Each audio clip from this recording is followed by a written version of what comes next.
Om Rupam Rupa Vivarjitasya Bhavato Dhyanena Yatkalpitam Stutya Nirvachaniyata Akhila Guru Duri Kradayan Maya Vyapitvam Cha Nirakritam Bhagavato Yatirtha Yatradina Kshantavyam Jagadisha Tad Vikalata Doshatrayam Matkritam.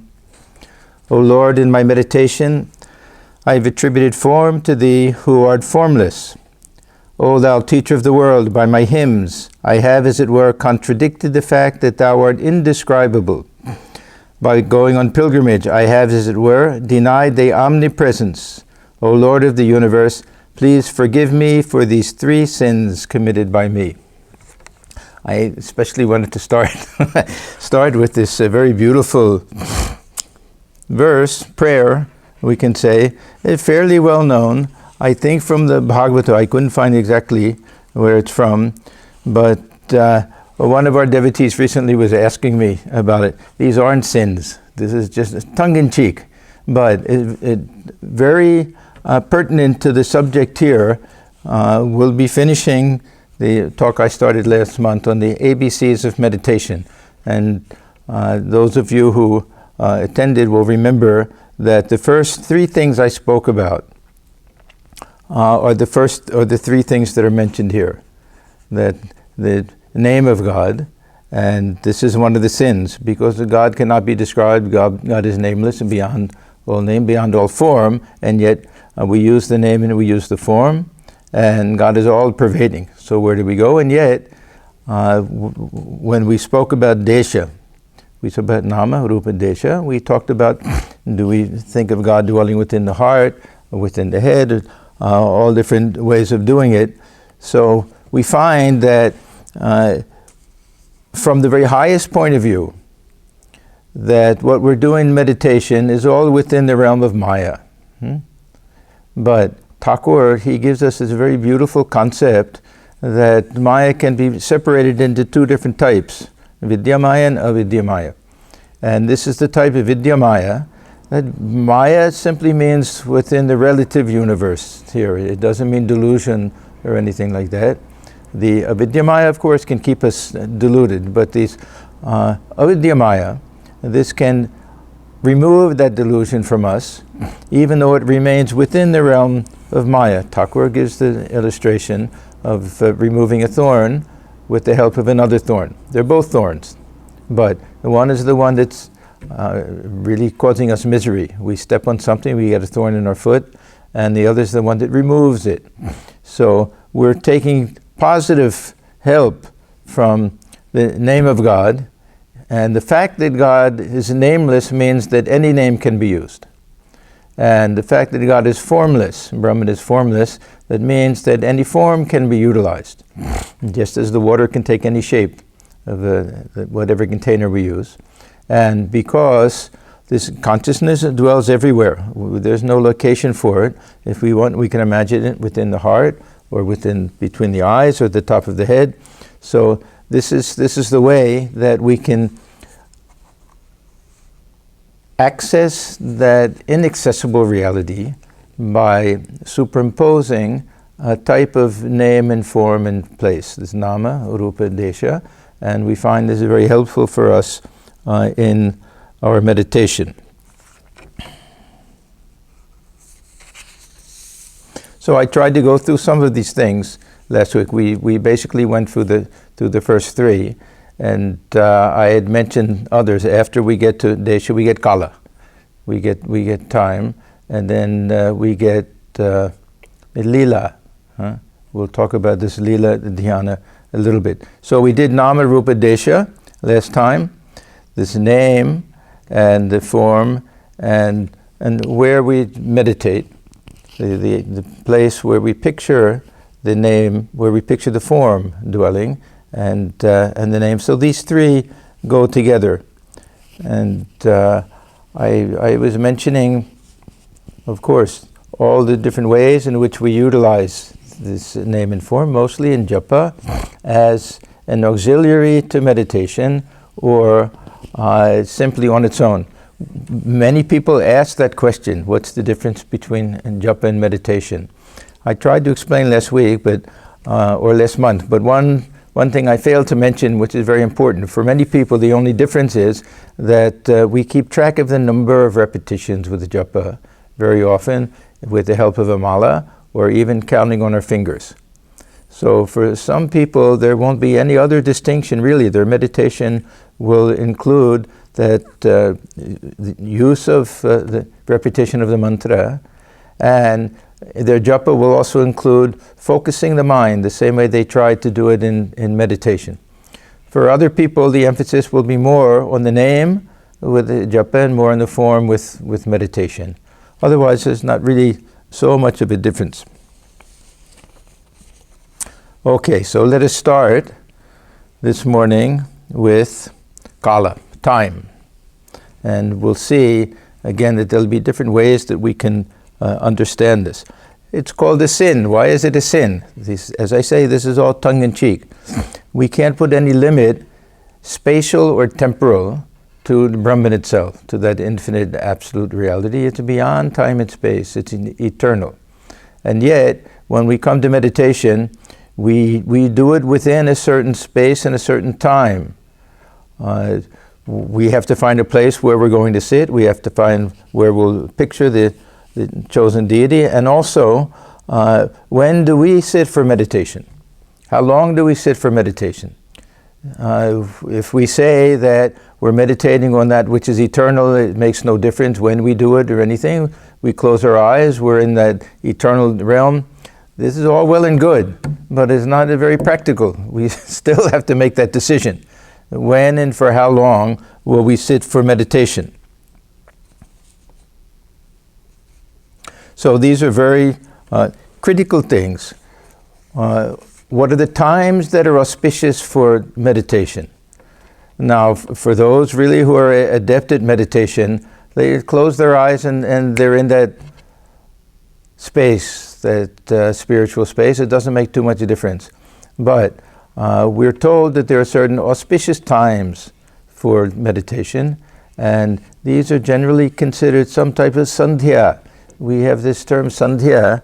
Those who do this Sandhya Vandana, there are 5 different Sandhya periods that are designated. Sometimes we talk about these 2, that sunrise and sunset, and then we hear about Tri Sandhya, that 3 of them we can include noontime. Sandhya is a conjunction period, and these are considered very auspicious for different reasons. Early morning, that time when we go from the darkness of night to the light of morning.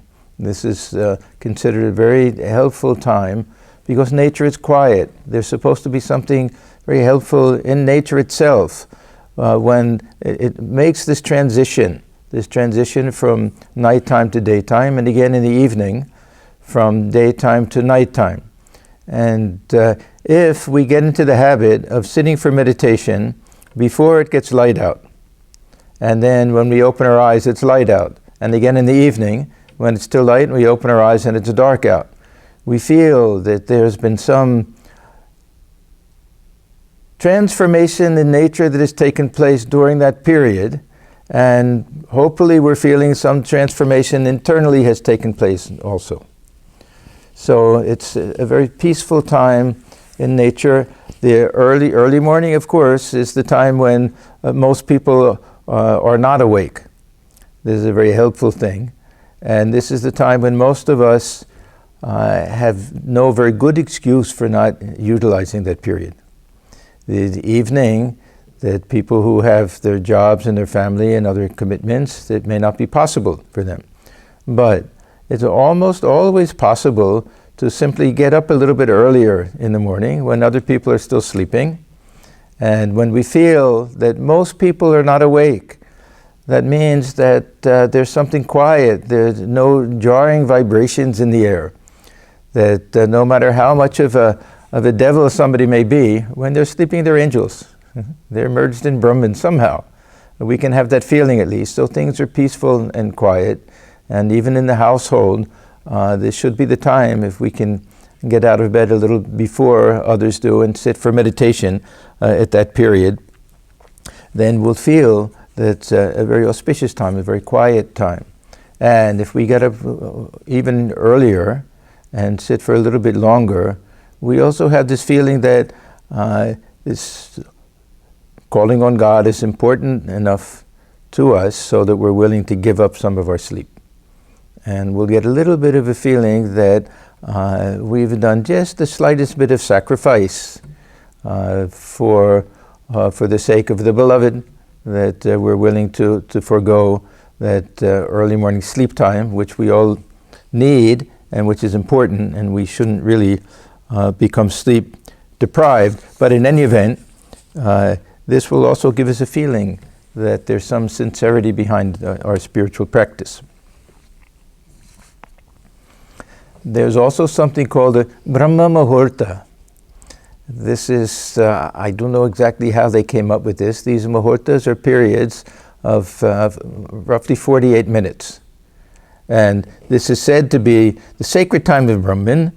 It begins 1 hour and 36 minutes before sunrise, so it'll be a little different every day. In tropical, semi-tropical countries, there's not too much of a difference. If we go the further north we go, or we go further south, below the equator, there's a tremendous difference between the winter and summer, what time the sun rises and what time it sets. We go to the equator, it's the same all year round. So even in our centers in India, in Buttermud and other centers, they will keep the same Mangalarati time, early morning, for 6 months of the year. They'll have it one time and then a half hour earlier during the hot season. But evening arati, they'll adjust it every day. It'll be slightly changed every day so it really coincides with this Sandhya period, with the sunset at that time. So there's something special about that. But in any event, some people will do this. It means getting up even before sunrise. This is Brahma Muhurta. And there are two other periods which are also kind of Sandhya periods, when we go from the sun going up to its apex and then going back down. That means noontime. And in our California center, Southern California, we also have a meditation period then, worship and meditation period. So we were in the habit, of course I've given it up now, but when I was in Southern California, of 3 meditation periods. One early morning and one at noon, and then again in the evening. And that transition at midnight. So this is for very bold people, that they'll get up at midnight and sit for meditation then, or we'll simply spend the night in meditation. And for the same reason that we get up early, because it's quiet then. Most people are sleeping. And that which is night to the God-realized soul, to the Muni is day to others, and that which is day to others is night. So we get that feeling that we're switching everything around. So instead of doing things upside down and backwards, that we're really feeling in harmony with nature and in harmony with our spiritual ideal. Swami Brahmananda, Raja Maharaj, this Thakur's spiritual son, first president of the Ramakrishna order, he had some special mystical intuition, so that whenever he went to a holy place of pilgrimage, he could feel that there was a special time when it was auspicious to meditate there, and it would be different in all the different places. We don't have this ability, of course, but just to give some idea of how some of the great thinkers, spiritual souls, rishis and prophets and everything, how they've put some emphasis on the time in which we practice our meditation. And regularity is also important. If we can keep to that time, then the mind automatically will go into a meditative state at that time. For Sri Ramakrishna, we see over and over again that as soon as it starts to get dark out in the evening, the Sandhya period comes, he goes into a spiritual mood. Automatically, because the mind was trained, it was tuned to that. So this is also very helpful, that All these little things have a psychological effect on the mind. This is why when we talk about place also, that it's nice to meditate in the same place, to have the same meditation seat, to have the same shrine area or holy place where we sit, to do simple things, burn incense every night, whatever it is that we do. It's a trigger to the mind. The mind will go into that get into a spiritual mood just by that. I had a very curious thing happen to me once. I just remembered that when I sit for meditation, people make a fuss over mudras. Some people will do this jnana mudra and other things. I like to sit like Thakur, just folding my hands like that. And I remember it was during my student days in college. And usually I'm there with a pen in my hand and, concentrating on other things. For some reason, I was sitting there with my hands folded. And I got this sensation that, the mind is peaceful and quiet. What happened? I'm looking around. I couldn't figure out what happened. Then I looked down at my hands. And I saw that had triggered something in the mind. These are all psychological things. But we shouldn't underemphasize the importance of psychological things.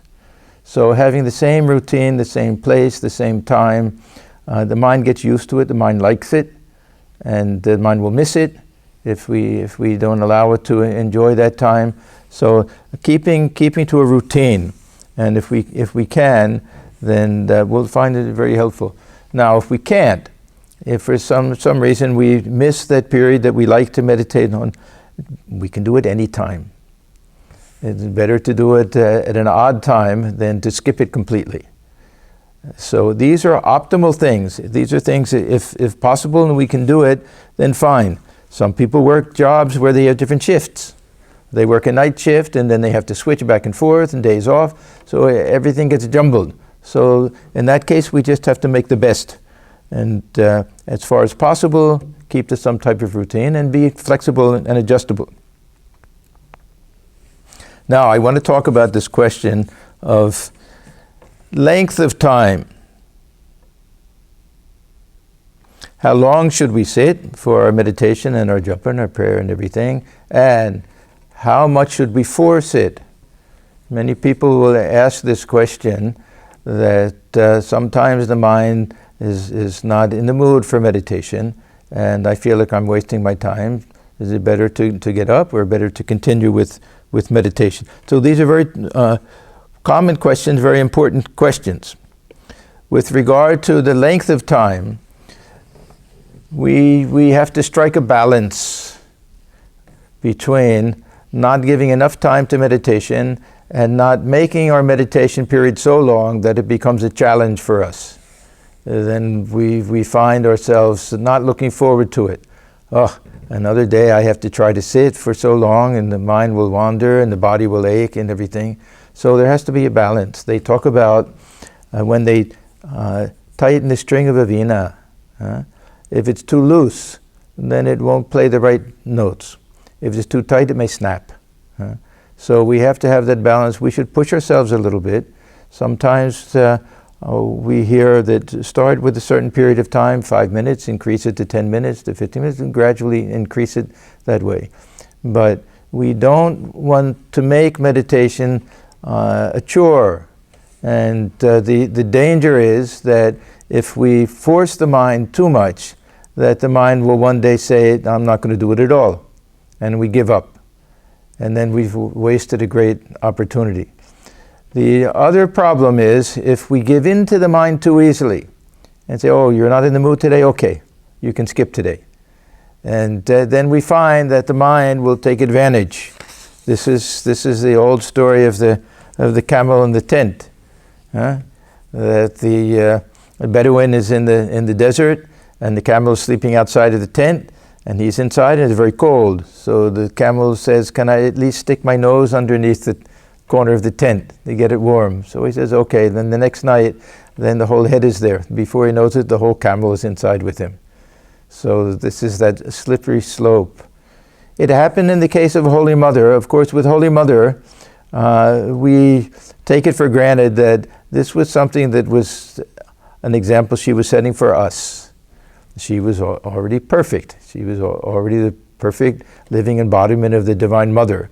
But she says that there was a period where, this was when she was living in the Nahabat in Dakshineshwar, and she woke up one morning, didn't feel very well, and said, let me sleep in a little bit. She used to get up at 3 in the morning and have to finish her bath and everything before everyone was up, and would sit for long hours in meditation. So she said, okay, this one time, let me sleep in a little bit, I'm not feeling that well. Then the next day, same thought came into the mind. Today also, that it'll be good if I sleep a little longer. So it happened for a few days in a row. Then finally she said, now I understand how the mind plays tricks on us. And we think we're being kind to the mind, and the mind is taking advantage of us.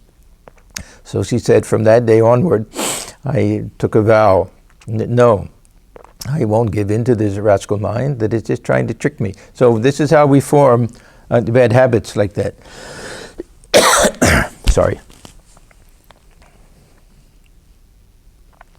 And we also tell ourselves that we simply don't have time. This is another trick that the mind plays for us, that there's so many other things that we have to do, that let me finish all of these things, and then when there's more leisure time, I'll go back to it. Another trick of the mind. There's a very beautiful song by Ram Prasad where he says, oh my mind, you have time to do all sorts of things, but no time to call on Mother. So this is our plight. Also we say that. And yet we find time to do everything else. So we simply have to be a little forceful, and we have to just tell the mind, no, don't make any excuses.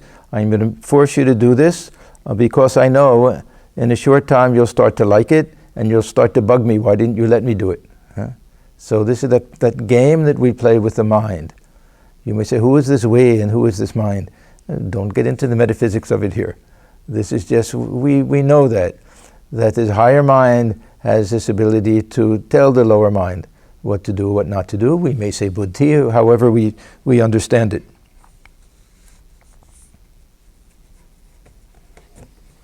So we have to strike this balance. We don't want to force the mind. We don't want to make it too difficult. On the other hand, we have to be a little bit stern and a little bit strict. We read very often that in the case of monastics, of course, their case is different because the whole life is meditation, that when they'll go to the guru and say, what shall I do? The mind is so restless, so that I can just fight with it. And he says, yes, don't give in to the mind. You have to do battle with the mind. Otherwise, the mind will defeat you. You have to do it. Then others will say that if meditation is too difficult on any one day, then don't try to concentrate too much and do your japa. If you can't do that and really you feel that you can't sit in your seat, then do some spiritual reading, listen to some bhajans. And nowadays there's so many nice spiritual talks we can listen to, we can watch on YouTube. Do something like that, but try to keep the same period of time. Just because we feel we can't meditate that morning doesn't mean that we get up and just forget about everything else. Then we utilize the time in some other spiritual way. So we have to analyze the mind. We have to watch the mind and see how it's behaving, why it's running around, why it's fighting us, and how long does it take for the mind to get quiet. Generally, we find that the mind is simply running after the things that it likes. And if we can feed the mind something more spiritual and positive, that the mind will run after that. This is a tug of war. And the tendency of the mind to go outward and to think about enjoyments and everything usually wins, because this is what we prefer ourselves. So we have to feed the mind very positive things that way. So a lot of this is analyzing the way our minds work. Everyone's mind is a little bit different. Some people can sit and they'll be a little bit concentrated in the beginning, then at the end the mind starts to wander.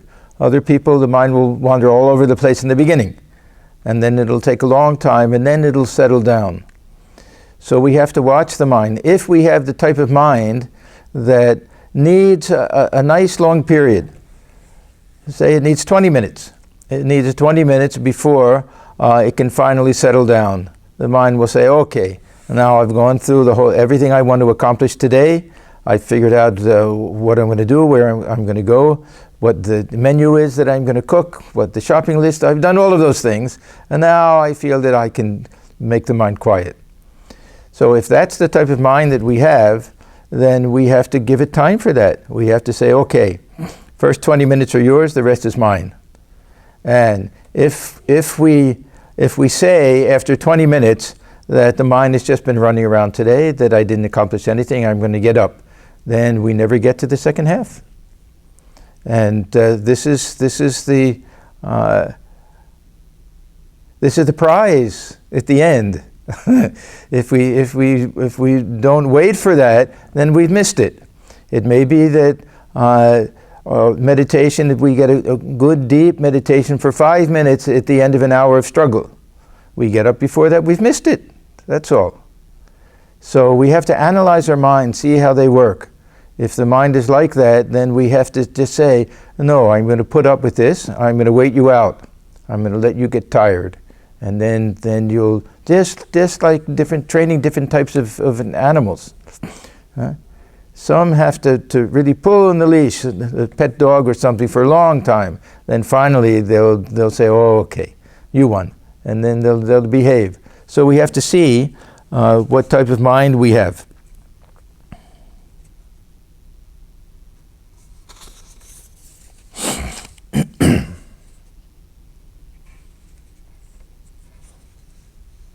Okay, now I want to get to this last category, Lila, divine play. This is a little bit different from the others. The others are very general things that most of us will employ in our regular meditation. Because there's so many types of meditation, but meditation on the Ishtadevata will always involve some aspect of name and form and picturing in some place. And the time element, of course, is important. But we get to Lila Diana, this meditation on the divine play. This is a type of meditation that may not appeal to everyone. Some people may use it just as a secondary type of thing. Some gurus may emphasize it, some may not. So it's a little bit different from the others, but I find it very important and very helpful. And it will tie in very nicely with all of the other aspects that we've talked about, and especially when we get to time and place. Now we'll have a whole different way of looking at the meaning of kala and desha, that it will involve the use of the imagination, where we place the imagination and when we place it there. So this Lila Dhyana, this is something that will appeal to those who are more devotional in nature. Maybe not so much for the jnani. The jnani may really consider these things sins. No, I want to stick with the infinite, absolute, timeless, nameless, formless reality. But for those who want a tangible, concrete, lovable form of God, this Lila Dhyana is something very, very helpful. So I want to explain the Lila Dhyana a little bit in terms of our four previous categories. This Nama, Rupa, Desha, and Kala. So the name that we use is not just a name. The name will indicate a spiritual entity, however we understand that, whether we're meditating on the Divine Mother, we use one of the names of the Divine Mother, or an avatar. With the avatar, the name will signify a personality also. And the form will also signify not just the form, but the whole divine play, all of the episodes that took place in the life of the avatar. And then when we get to time, that these were all in a particular time period. And we get to space, the desha, in a particular place. So within our meditation, we're letting the mind travel to a great distance, and go back in time. If we're devotees of Krishna, we're going back to the time when Krishna was a small boy in Vrindavan, however we understand it. So we're traveling back into time and space, mentally, of course. And the name is signifying a whole personality, a whole divine personality, and the form will bring to mind all of the episodes in the lifetime of these avatars. So this is a little bit of the way we can reinterpret these first four categories, Nama, Rupa, Desha, Kala, to help us understand this Lila Diana. When the avatar is historical and close to us, then this Rupa can even come in the form of a photograph. How helpful is that, to have photographs of Sri Ramakrishna and Holy Mother? We have their names, of course, that we have with Ramakrishna and everything, but we have the photograph. So this is something extremely helpful. And we have their words. We know we have their teachings, very authentically recorded. So these things really allow us to form an image that is fully alive to us. And we know exactly where they were and the time period when they lived. We know all of these things. These are all very helpful ideas for us with this Lila Dhyana. Now it can be done, of course, strictly with the use of the imagination, that we're meditating on Shiva and Parvati having a conversation. We don't have to know where it is or anything. That's strictly our imagination. But here we can go visit. We can see Thakur's room in Dakshineshwar. We can see Mother's house, Udbodhan. We can go to all of these places. So there's some special application when the Ishta Devata is the avatar, historical and very close to us in time. So with this Lila Dhyana, we're doing the same thing we do with other types of meditation, only instead of picturing the Ishta Devata seated within the heart, unmoving, untalking, silent, perhaps in samadhi, in meditation, and trying to keep that image before the mind, which we know is very difficult. We allow that image to walk and talk and move and sing and dance and do all sorts of things which will engage the mind. And I made a big point last month about this difficulty of projecting an image, because we're not projecting an image the way we will take a camera and project it onto a screen in a movie theater or something like that, and we can just look at it. The mind doesn't work like that. We have to do it over and over again, that same image. But if we're doing it with something that's taking place in time and changing, it's much easier for us, even a person, to picture a person getting up and walking and moving and saying something, because there's all this flow taking place within time that way. So we can picture ourselves also as part of this lila. This is another nice thing. I mentioned earlier that last month that we try to feel ourselves face to face. Otherwise we have the Ishta Devata within the heart facing outward. How do we see? How do we see that face? We have to imagine ourselves there. With this Lila Dhyana, we can imagine ourselves present at the time. So we really entering into the cave of the heart, walking into Sri Ramakrishna's room, bowing down before him, sitting in front of him and observing him. So we're there. We're not the only ones there. Narendra is there, Rakal is there, Baburam is there, M is there, all the other householders, everything. We can imagine all of these things. So it gives free rein to the imagination. So it's something very, very helpful. And it allows us to tackle this problem of ekagrata in a different way, one-pointedness. This is what we're trying to do in meditation, make the mind one-pointed.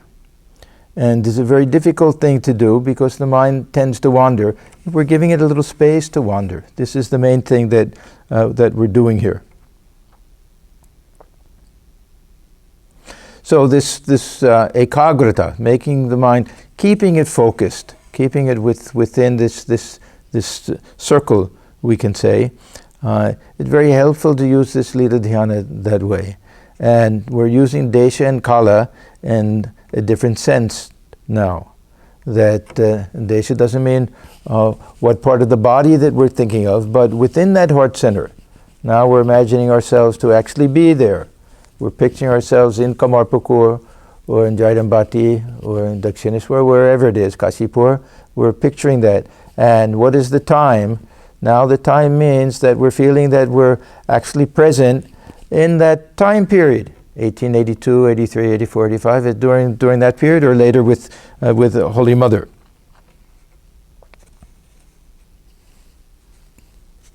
So, let me just to show how this will apply to our normal meditation. Let me just go back and review a tiny bit what we're trying to do in our meditative practice.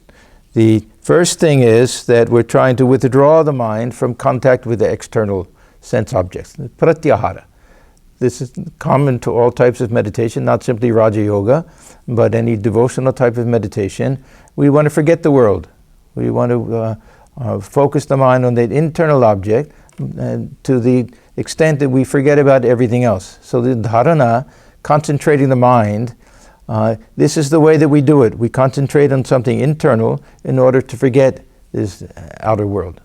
So we have dharana, this pratyahara and dharana, and through this repetition of the mantra and trying to focus on the image of the Ishta Devata, we try to make this flow of thought. It's not really thought, the flow of this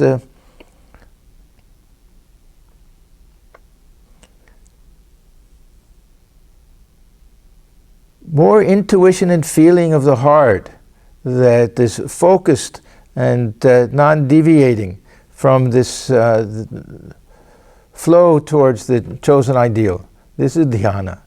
We talk about the steady flow of thought. It's not exactly thought that way, but it's all taking place within the mind or within the heart. But it has to be something steady, like oil poured from one vessel into another. And then the rest of meditation is what we call abhyasa yoga. The mind wanders, we bring it back. It wanders, we bring it back.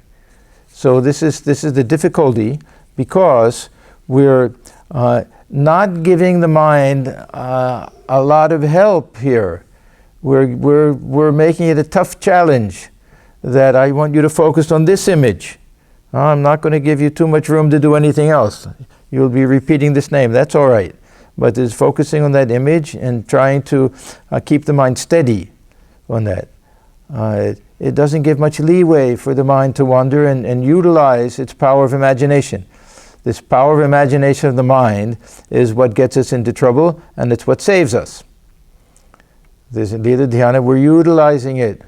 We're using the imagination as part of this Vidyamaya, not as a Vidyamaya. It'll be the great help for us. So we have this idea that in meditation we want to make the mind perfectly one-pointed. It's a very difficult thing. Sri Ramakrishna gives the illustration of Arjuna trying to participate, when he's participating in one of these archery shoots that they have, where all the great warriors will come and they'll see who can shoot their bows into the greatest number of birds, whatever. And so Arjuna had tremendous concentration that way. So he was asked at the time, aiming at the bird, Drona. Drona was his teacher. He asked him, what do you see now? Do you see these kings? All of the kings, everyone is there, a big assembly, to see who can shoot the most birds. No, sir. Do you see me? No. The trees? No. The bird on the tree? No. And what do you see then? Only the eye of the bird. So focusing, this dharana, is the way that we lose sight of everything else. But who has that ability? And the problem with us, see, if we get to look at the whole sky, then we can look at one bird, another bird, another bird. If we look at the bird, we can look at the tail, we can do all sorts of different things. If we're only looking at the eye, if we lose the eye, probably we'll lose the bird also. And then we've lost everything, because it's too fine, it's too focused. So this is the nature of the mind, that it wants to run around. It wants to rebel a little bit, otherwise it'll get bored. It'll be too restless, or it'll get bored and sleepy and fall asleep. This is we find these two great obstacles. The mind, it gets vikshipta. This vikshepa comes, and the mind is just restless, wandering all over, or it gets bored and it goes into this laya state and it starts to fall asleep. So we find when we lose concentration on the eye of the bird, it can be anywhere. So this happens in our meditation. We think, a second ago, I was trying to concentrate on the Ishta Devata, and now God knows how it got where it is. And now I'm remembering something that took place 50 years ago. I'm remembering a conversation I had with somebody.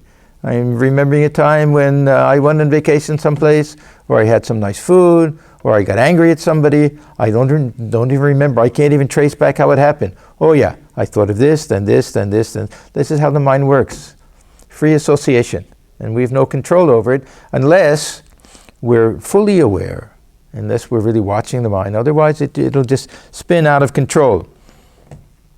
This is why this type of meditation on the divine play of an avatar, especially, or of any of the aspects of God that we might want to meditate upon, these Puranic ideas. That's why such a rich type of literature has come up with all the episodes in the lives, even of the gods and goddesses, not just the avatars, so that we can let the mind focus on all of these things. So we find that this allows us to focus on not just a tiny single point, but a circle. We have this concept of gochara. Gochara is a certain region or a certain area restricted, that there'll be an inside and there'll be an outside. And they give the illustration of the cow that's tethered to a post. And this cow, for grazing purposes, this is somebody wants to let the cow graze. They don't want to untether them. They may disappear. They may not find them. They may go anywhere. So they give a long rope. If it's 10 feet long, then they can wander in a circle with a 20-foot diameter, 10-foot radius, 20-foot diameter, and go anywhere within that circle and eat up all the grass inside, but they can't go beyond it. This is the concept of Lila Diana. We're telling the mind, okay, now I'm going to give you some leeway. You can think about all of these things, but don't start thinking about the vacation you're going to take next week or anything like that. You stay within this type of circle. So this allows the mind to wander within this circle of the divine play of the avatar. So let me just give some very simple types of examples. So we want to meditate on Sri Ramakrishna. So we have this idea that the dwelling place of the divine is within the heart. So how do we imagine the heart? We can imagine that entering into the heart center is going through the door into Thakur's room. Then what do? We bow down before Sri Ramakrishna. He smiles at us. He may even touch us. He may touch us on the chin or on the head, something like that. And then we take our seat and we observe. We see. We even think about what the room looks like. We can picture all the different paintings and pictures that are on the wall. We can look around and see who's sitting in the room.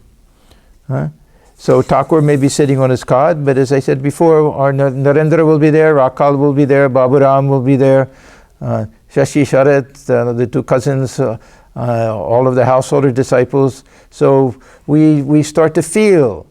So we're really making the heart active in all of this, that we feel how blessed we are to be actually sitting in front of Sri Ramakrishna, living, breathing, alive, looking at us, talking to us. And And then we can picture anything that we want. Thakur asked Narendra to sing a song. We can listen to that song. We can see Thakur stand up. He can stand up, he can start dancing. We have so many, and it's our imagination, but it's based on beautiful and very full descriptions that M gives us of how Thakur would stand up in the middle and the devotees would go encircle him and would do kirtan, would be dancing around him, and he's in the middle by himself dancing alone in an ecstatic mood. Narendra singing, others may be playing tabla, other things. We can imagine all of these things, and we see Thakur goes into samadhi, then Babu Ram is there to hold him up. It's a very beautiful type of thing. Now, people may say that, well, what are you doing? This isn't really meditation. It's just imagination, letting the mind wander. Yeah, but this transformation of heart is taking place. This love is growing. We want to feel an intimate relationship with the chosen ideal. We want to feel the chosen ideal is living and alive, and that we're present at the same time in the same place. This is that Kala Desha idea. We're not remembering something that took place before. That this divine Lila, there's something eternal about it. The Vaishnavas have this idea of this Nitya Vrindavan, and that play of Sri Krishna is going on now, even now, that he's playing with the cowherd boys and grazing the cattle, and then the gopis will come and they'll have their Ras Lila and their dance and everything that is going eternally. And we access that through meditation. So either we're traveling back in time, or we feel that this is somehow eternal, this play. So this is how we develop this intense love of God. We're always asking this question, how do we develop love of God? There's a very good way of doing it. We have to feel that the object of our love is alive, and that we have direct contact, that we're there face to face, that we have this intimate relationship, this loving relationship, not just one-sided. We're trying to love God. No, that Thakur loves us. That he's greeting us, he looks at us with those beautiful eyes, such loving eyes. So this is all part of this Lila Diana. If the mind really wanders too much, then say, okay, let Thakur leave the room.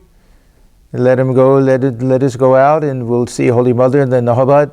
We'll go to the Panchavati. Thakur may sit there. Maybe we'll have a picnic with him. We can do anything. I remember one of the letters of Swami Atmajnanananda. He used to write very much about this. He loved this idea of Lila Diana.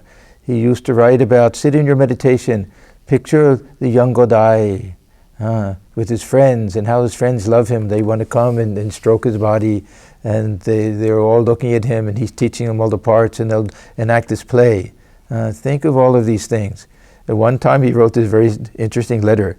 He said, I just found out about this new game called table tennis, the ping pong. You hit the ball on one side and the other side. Why not in your meditation play the table tennis with a Thakur? You're hitting it to him, he's hitting it back to you. There's no limit to the ways that we can use the imagination in this type of meditation. So now we see a whole new understanding of the role of time and space in meditation. We're not thinking in terms of how long or when we sit for meditation, and is it within the heart center. And now we're going back into time, and we're traveling through space, so that we feel that we're present at the time in the same place, that we're sharing that same divine space with the Ishta Devata, that living and ever present. We know how important this idea of mindfulness is, and how much emphasis is put on that in many different schools. There are different types of meditation, of course. There's mindfulness meditation, vipassana. They put great emphasis on living in the present. Everything is here and now. Don't let the mind wander. Don't use the imagination. And just observe everything, and don't lose sight of the present. Everything is taking place now and here. Whatever I do, I'm observing what I do. It's a very nice type of practice. But the devotee has the exact opposite idea. Let me live in the past. Let the mind dwell in Dakshineshwar. Let me not confine it to observing everything that's going on. Let me use the imagination. This is a very positive way of doing it. So I like to think of it as taking that mantra, be here now. It's a very nice idea. And change it to be there then. When we sit for meditation, let me go. This is the time that I have. I'll go visit Thakur in his room. Another nice advantage to this is as soon as the meditation is over, then we feel that, when will I be able to go back again?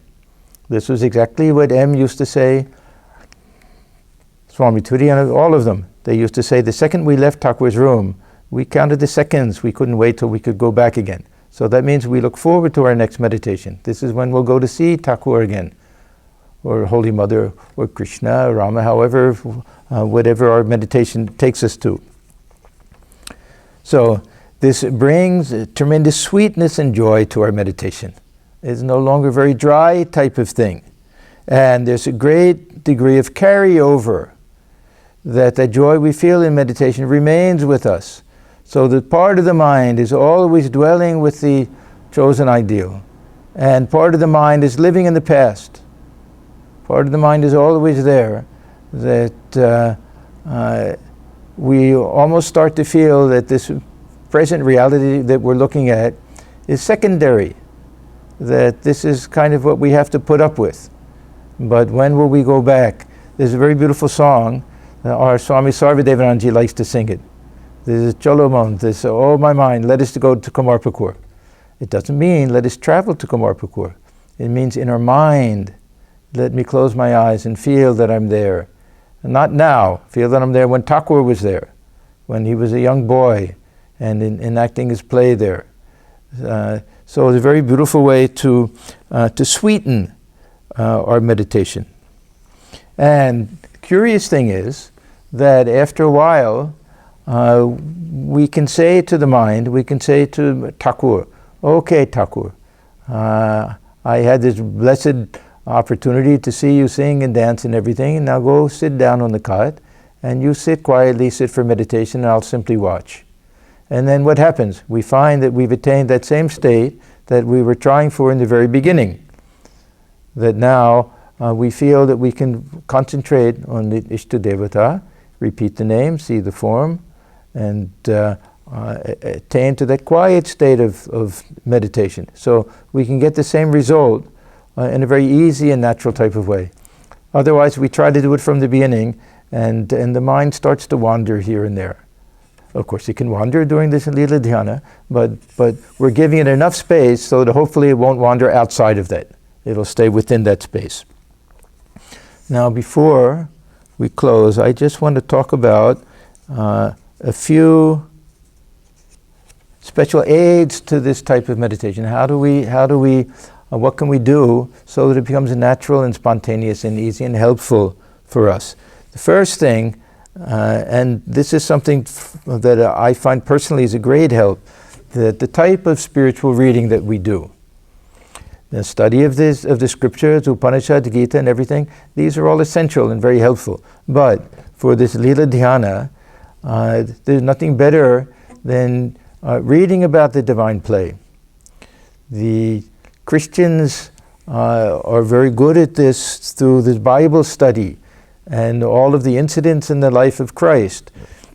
They don't exactly have the same type of meditation, but they'll contemplate, they'll think about different incidents when Lazarus was dying and he raised him from the dead, and different things like that. The Vaishnavas are very good at that. They're masters at that. Reading the Bhagavata over and over and over again. Whole life is devoted to the study of the Bhagavata Purana and the incidents in the life of Krishna, so that they're thinking about it all of the time. In our tradition, of course, the Gospel of Sri Ramakrishna, Kotamrito, this is the most helpful thing. And you'll find that many of the monks of our order and devotees also will say that this is the real sustenance, this is the support, this is the refuge, this is what helps them maintain their spiritual life and spiritual practice. These are books, Gospel of Holy Mother also, and the lives of all the direct disciples, all of these types of inspiring books, conversations, letters. These are the things that will awaken the heart and will fill the mind with these ideas, so that they're always present in the mind. When we sit for meditation, they'll come back. Reading the Gospels from Krishna and the great master, or the divine play of Sri Krishna, this Lila Prasanga. All of these things are so helpful because they engage the mind fully, so that everything else we do with a small portion of the mind, which is enough. And the main portion of the mind is thinking about all of these things. So the Gospel of Sri Krishna, these are not books to be read once. I told the story earlier. I don't remember all of the details, but it was one of the, it may have been in Malta. It was one of the monks who was working with prisoners. And there was one woman in the prison, and in these prisons they would take different books around to see if they would want to read something. So there was one woman who was very hard to control. She had a bad temper and everything, but somehow they gave her the book, the Gospel of Sri Krishna, Kotamrito in Bengali. And she was reading it and getting so much joy and pleasure out of it. And then the Swami who had given the book to her, he said, "Have you finished the book yet?" And she said something like, "My child, this is not a book that anyone can finish." That means that we read it over and over and over again. I've been doing this from the very first time that I read it. We do it in the center here. We have a little reading every morning, and every night time I also do some reading. So it's something that will just bring so much joy and fill the mind, so that part of the mind is always thinking about being with Thakur, especially in Dakshineshwar. When I first really got serious about the spiritual practice, I used to read this gospel for sometimes hours at a stretch. Every night I had the small version, I would read it and then I would finish it within a couple of weeks and start over and over again. So finally I had to buy the big one. Then finally I had to learn Bengali to read it that way. But I found a very curious thing would happen to me. Here I'm in my apartment in Philadelphia, a very noisy, busy, crowded area of the city, and yet when I would sit for meditation, the sun would go down, the room would very gradually get dark, and I would really feel that physically I was sitting in Thakur's room in Dakshineshwar.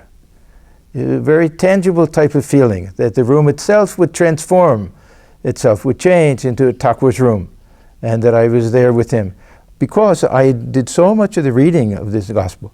So whenever people ask me, they have any spiritual difficulty or something, I always say, well, try reading more of the gospel. All of the answers are there, and it's not just the teachings, it's the atmosphere. How we can immerse ourselves in that, and how much joy comes from that. Second thing is pilgrimage. Now I say pilgrimage because if we want to be able to picture sitting in Thakur's room, the best way to do it is to go there, because imagination is mostly memory. I've come to this conclusion. We try to imagine something. What we're doing is we're trying to remember what it was like when we were there. Try to imagine sitting in Thakur's room if you've never been there, and try to remember if you have been there. They're two different things. If we try to imagine sitting there, and we've done it many times, then we just remember what it felt like to be there. So we go there. We want to be able to look around the room and see everything. That means we go there in person and we do it. The great advocate of this teaching was M. That almost everyone who went to him for any spiritual instruction or advice, he would say, "Have you been to Dakshineshwar?" Very often he would go, and then when he got too old and health was bad, he would say, "You go, come back and report to me. Tell me what you saw." And he'd say, "Don't go there as a tourist. You go there and observe everything. You observe what took place in different parts of the compound where Thakur did his tantric sadhana under the bel tree, the Panchavati, in his room. You go and look very intently at that spot where Thakur sat and worshipped Holy Mother Shodashi." Why? So when you sit for meditation, that the mind will go there, you'll be able to picture everything that way. Of course, M had a fantastic memory, so he could do this. So all of these associations Associations are very important, even physical associations. That one of my favorite portions from the Gospel is a conversation that M had with Sri Ramakrishna. They were walking outside, they were going towards the Panchvati, and one limb had fallen from a tree. And Thakur says to M that, you see, this is from a tree I used to sit under when I did my sadhana during that period. And M says to him, yes, sir, I know. And then he, I think a little bit, with a little shyness, he says to him, I have a twig from this tree that I keep in my room. And Thakur says, whoa, why do you do that? He says, I look at that and I feel happy. I remember what took place under that tree and all of that. It reminds me of all. So this association, these reminders that we get from actually going to these places, is something that's very, very helpful. So this idea of going in pilgrimage, seeing these places is very, very important. I was so fortunate, my very first trip to India nearly 50 years ago, that I got to go to Thakur's room, I got to go to Jardambati and Kamarpukur and see these places. And so even before I read the Gospel, so when I read the Gospel, I knew what it meant. Thakur is facing north, that the veranda is here, and this is that. So these things are very, very helpful. And every time that I go to India, many of us do, of course, the same thing, to make a point always to try to go, spend a little time sitting in Thakur's room. If possible, go to Jardambati and Kamarpukur. Yeah, we breathe in that spiritual atmosphere. It changes everything. And when we sit for meditation, these things can come back into the mind. It is a type of just a pleasure, we can say, but it has this great spiritual value that we let the mind just, as if we're soaking in a cool reservoir of water on a very hot day. We just let the mind dwell with these beautiful images and beautiful thoughts. And at the end of the period of meditation, we say, oh, where was I? I was sitting in the room the whole time. I forgot, was it morning time or was it nighttime? I don't even remember.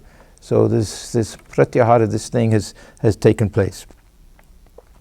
So these are some of the ideas I wanted to discuss, the ABCs of meditation. This last one, as I say, Lila Diana, is not for everyone. It may not be the main meditation. It may be something that we do on occasion. It may be something that we ask, Guru, is it okay to do this type of meditation? But for those who do it and like it, it's something very, very helpful. So let me stop here and close with a prayer. Om sarve bhavantu sukhina sarve santu niramaya sarve bhadrani pashyantu ma kaschyetu kabhag bhavet. Om shanti shanti shanti harihi om tat sat. May all beings be happy, may all be free from disease, may all experience only good things in life, may no one suffer from misery. Om peace, peace, peace be unto all. Thank you.